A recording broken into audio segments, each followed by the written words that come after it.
Je suis allée voir une diététicienne à 3 ans. J'étais rondelette, mais comme une petite fille un peu normale. Est-ce que ça a laissé des stigmates? Je ne sais pas. Mais autant que je me souvienne, je regarde les photos que j'ai dans mes albums, je n'étais pas une fille grosse en fait. J'étais une petite fille ou une jeune fille qui avait des rondeurs. Quand j'avais 15 ans, j'étais, je vais dire, développée.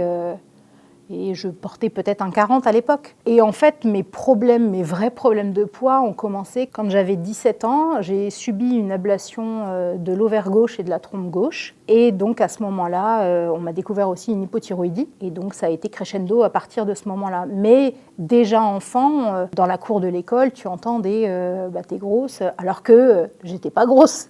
J'étais rondelette, mais j'étais pas grosse du tout, quoi. Et au collège, ça a continué. Je me souviens, j'avais un cousin qui m'avait appelée. Il y avait une chanteuse dans les années 90 qui s'appelait Paula Abdul et que j'adorais. Parce que je chantais ses chansons ou je dansais dessus, mon cousin m'appelait Paula la grosse.